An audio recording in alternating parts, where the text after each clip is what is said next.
Buenos días a todos. Me complace presentarles hoy un estudio detallado realizado por Nora Cepeda y su equipo de investigación.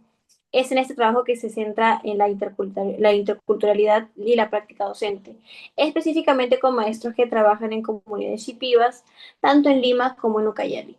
Para contextualizar un poco, la interculturalidad no es solo un concepto teórico, es una herramienta esencial para poder reconocer y valorar la diversidad cultural en nuestro país, un país multicultural por excelencia. En esta presentación expandida vamos a profundizar un poco en cada aspecto del estudio original, agregando explicaciones, ejemplos adicionales y reflexiones para enriquecer el entendimiento.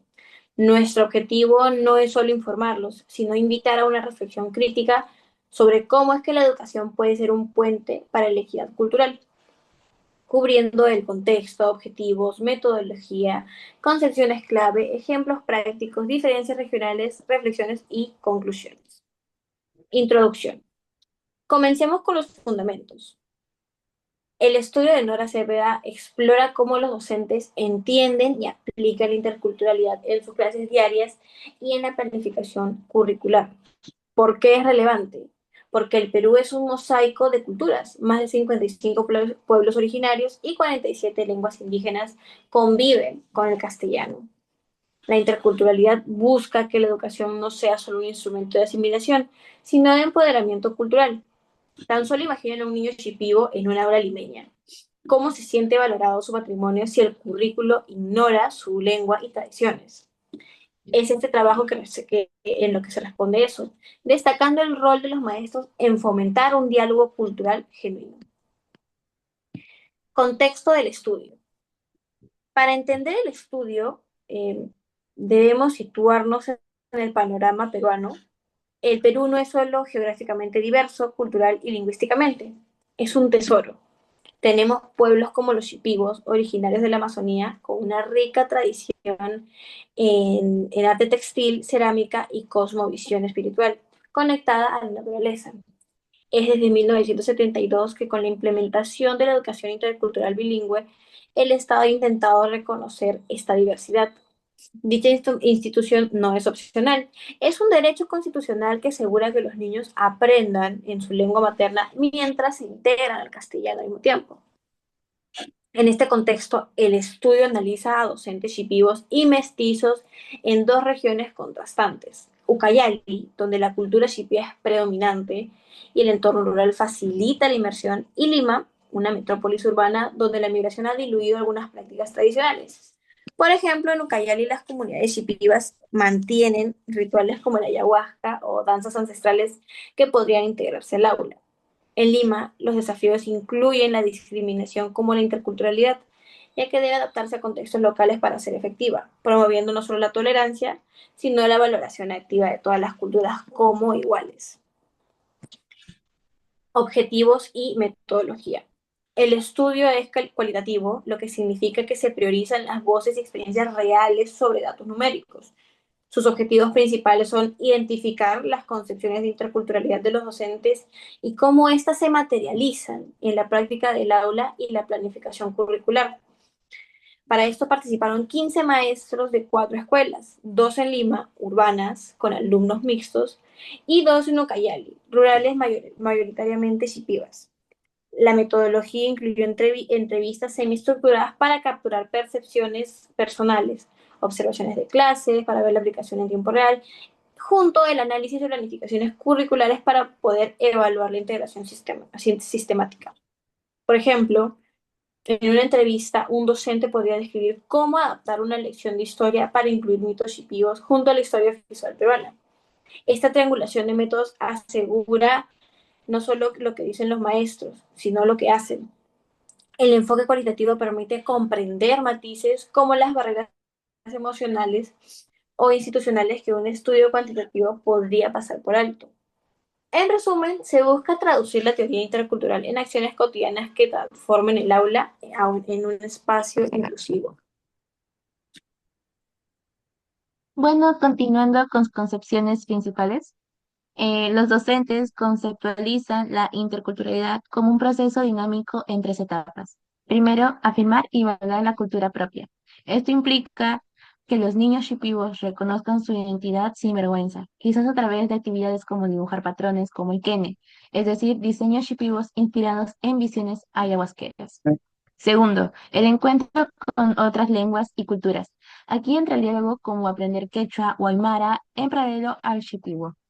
Tercero, el intercambio de conocimientos. Un ejemplo concreto en enseñar canciones shipiwas en aulas limeñas, donde niños mestizos aprenden ritmos amazónicos o compartir costumbres andinas. En Ucayali, para fomentar empatía. El respeto mutuo es el pilar. Los maestros enfatizan que sin reconocimiento no hay convivencia verdadera. Esto va más allá de lo superficial. Es hora de demostrar prejuicios como la idea de que las culturas indígenas son atrasadas. En el estudio se nota que esta concepción promueve una educación horizontal, donde todos aprenden de todos, fortaleciendo la cohesión social en un país marcado por desigualdades históricas. Tenemos, por otro lado, ejemplos en el aula. En las observaciones se vio que los docentes incorporan elementos shipibos cotidianos, saludos en lengua shipiba, como el jabo, canciones tradicionales que narran leyendas del río Cayali, y juegos que integran mitos indígenas con actividades lúdicas. También se incluye expresiones de otras regiones, como danzas serranas o costumbres costeñas, para crear una aula multicultural. Esto fortalece la identidad. Un niño shipibo se siente orgulloso al ver su cultura en el centro, mientras un mestizo aprende a valorar diferencias como riquezas. Las maestras, en particular, enfatizan el orgullo. Por ejemplo, en una clase podrían organizar un Día de las Culturas, donde los alumnos comparten comidas tradicionales como el Juanes Shipibo. Estos ejemplos no son aislados, son estrategias intencionales para combatir la discriminación y promover el respeto mutuo, convirtiendo el aula en un microcosmo de un Perú inclusivo. Por otro lado, tenemos las diferencias entre Lima y Ucayali. Las diferencias regionales son marcadas. En Ucayali, el currículo regional incluye áreas únicas como el territorio e identidad, explorando la relación shipiba con la Amazonía, y espiritualidad como la integración con visiones e indígenas. Esto es posible por el contexto rural con más recursos locales. En Lima se usa el currículo nacional adaptado enseñando Shipibo como segunda lengua, pero con limitaciones. Menos materiales, apoyo institucional escaso y alumnos que a menudo no hablan la lengua originaria debido a la urbanización. Estos retos urbanos destacan la necesidad de adaptación. En Lima, los maestros combaten la pérdida cultural manteniendo tradiciones simbólicas, como artesanías shipibas, pese a la desconexión lingüística, por lo que ilustra que la interculturalidad no es uniforme. Debe responder a realidades locales para preservar identidades en entornos migratorios.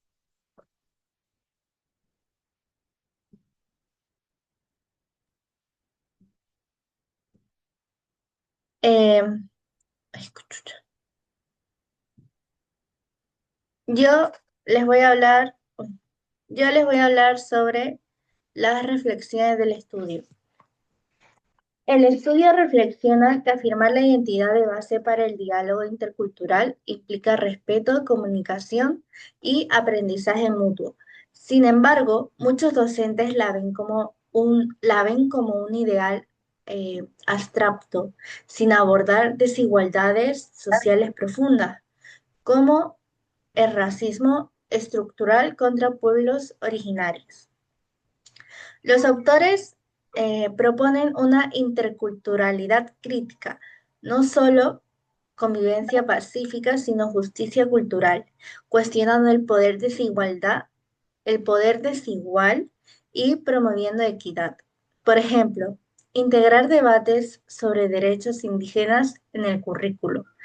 Esto eleva la educación de tolerancia a la transformación social.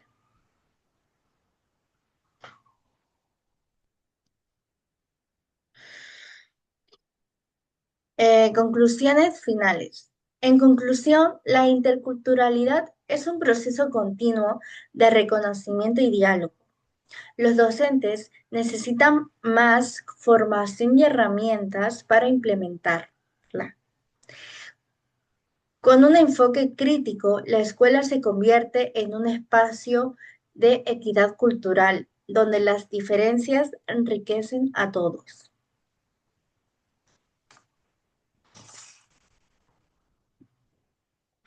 Reflexión final. La interculturalidad se construye en cada encuentro.